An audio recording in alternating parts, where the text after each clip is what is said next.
Alright, welcome back you lot. You might remember that on Wednesday we had a little conversation about the Blood Angels, about whether they got what they deserved when it came to their refresh, their update, and the conclusion that I came to is the same one that, frankly, I think most of us have come to over the last few years, which is that, no, they didn't really get what a lot of people were hoping for.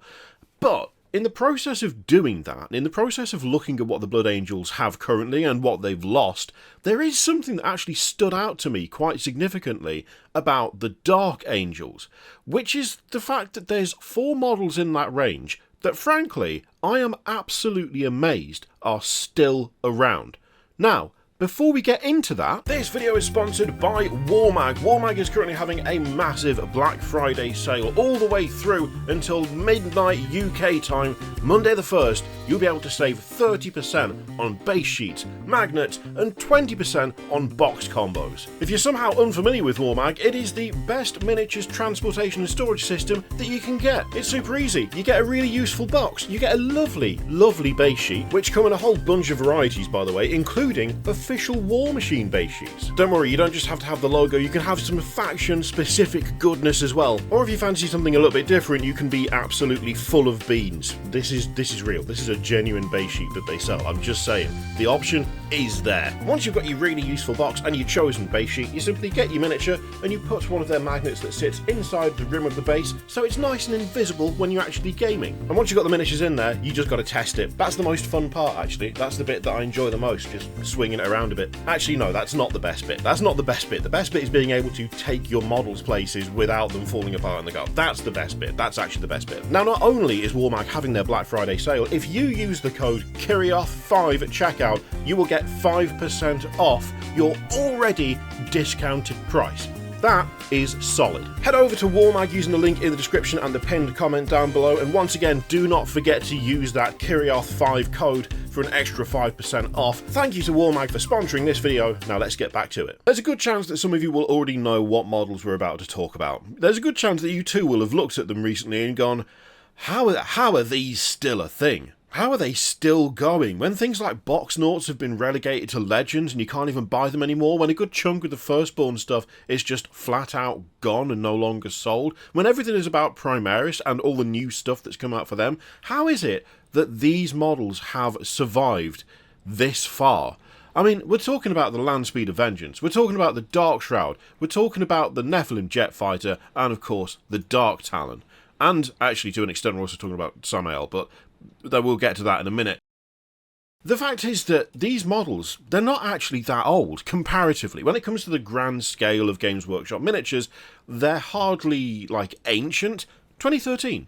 Which, I mean, that's 12 years ago, but still, they've retired models that are about that old before. I mean, let's think about the old Stormcast Eternals there, where a good chunk of their range, and by a good chunk I mean roughly half of it, got absolutely wiped out because Games Workshop had changed what they wanted to do with the Stormcast Eternals. They'd updated the way they wanted to make them, they had a more clear design in mind, and so they sacked them off. Whole armies just wiped off the face of being able to really be played and not able to buy those models anymore. It was quite a big swing and it was quite surprising. And those models weren't actually necessarily as old as these in some cases. It is absolutely hammering it down outside. I don't know if that's coming through this, but it might well be. There's a full-on, not a tropical storm because we're nowhere near the tropics, but it's pretty bad. Anyway, I'll try and get rid of that in post. If not, I'll have left this in because you'll know why I'm looking confused and slightly concerned. I think my house is about to blow away. This is the thing, right? These models, they feel like they are from something of a different era now because of the way that the Primaris stuff has taken over so completely, because of the way that so much focus has been placed on the reimagining of the Space Marines as a whole. There's a different approach, it feels like, when it comes to Space Marines, and stuff like the Land Speeder Vengeance, and especially like the Dark Shroud variant. You just don't see stuff like this all that often for Space Marines anymore. Yes, we do have a lot of proper updated stuff, like when you look at the Black Templars range, they've kept a lot of their imagery, a lot of the symbols they use, they've been updated in a way that's very faithful to the older models, but when you look at things like the Deathwing Knights, they are a bit more reserved now than they once were. And of course, when you look at the Sanguinary Guard, yeah, I mean, less said about that, the better. We covered that on Wednesday. We don't need to do it again now. But things like the Dark Shroud and the Dark Talon, these are kind of out there in a way. Like, they're a bit weird. They're a bit off. They're not what you would class as just being like... They don't slot in, is what I'm saying, to the overall approach to the Primaris, I think it's fair to say. But they're still going. And I actually really like that they're still going. See, they are firstborn units, technically. Not that Games Workshop seems to really care about that side of things these days anyway. This is some weird, like, Dark Age of Technology, arcane nonsense, and that, it feels, has been lost to some degree. Now, of course, a big reason to be happy that these are still around is that, frankly, they look great. Like, I really, really like each of these variants. The Landspeeder Vengeance, the Dark Shroud, the Jet Fighter, and the Dark Talon. Like, they look good. They are very, very fun models. And there's something both recognisable and distinctly different as well. Like, you know what a Landspeeder looks like, but then you look at this and it's like some sort of bizarre creation that's been made in the dark, away from prying eyes, because someone might look at them and go, you need to stop that. You need to stop what you're doing right now. They are weird, weird vehicles, but there's a huge amount of charm to them. There's a lot of fun stuff that goes into things like the cupola at the front there. That is like full on, you'd find that in a cathedral. If you saw that in a cathedral, you go, well, that's where the sermon is delivered from. But instead, it's a Space Marine with a heavy bolter. That's fantastic. I love it. It's great. Also, the fact that even with the cockpit off to the side, you've got like stained glass instead of normal. Why would you even have that on a flying vehicle? Does it matter? No, because it looks cool, and that's the most important thing. Also, shout out to the guy in the middle of those two plasma cannons up there. Sorry, Plasma Storm Battery, I believe it's referred to, because that is clearly the origin for this. You know, we all laughed. We all laughed when they showed off the Storm Speeder and the fact that the guy in the turret at the back is getting his eardrums blown out every time he fires. But to be fair, it had already been done, and I hadn't even remembered that. Because I was one of those people who was like, that dude, especially on like the gun variants, he's going to be having a terrible time. Even if you have got a helmet that like filters out background noise and battle sounds, that is rough. That is not the seat you want to be in. But no, it turns out that the Dark Angels were having to put up with that all this time anyway. So, you know, pioneers in so many ways. But yeah, I love the fact that these are still going. They still look good.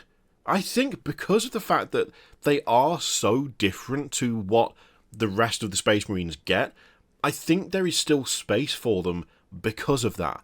Because they are already a bit bigger, a bit more unusual, a bit more rare, because you don't see them as often.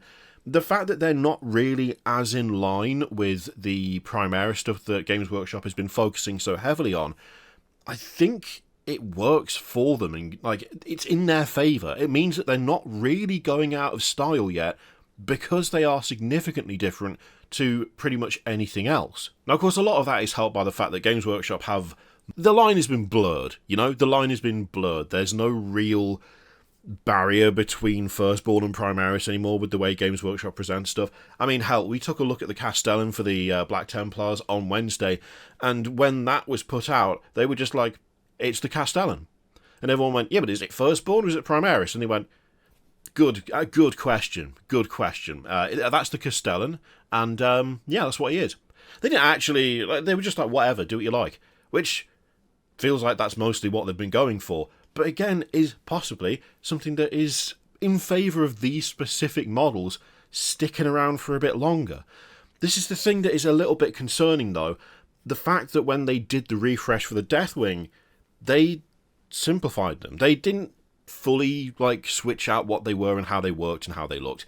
They did do mostly an update, but things like the comically big maces that look like sensors and stuff, those went away, and instead we got something that was a bit more reserved, I think is probably the way to put it. In that sense, it would be a shame if they did do that to some of these vehicles, because I feel like, I mean, the Jet Fighter is as, I mean, it's as plain and simple as you can really get. It's not particularly out there, it's just different to what everyone else gets.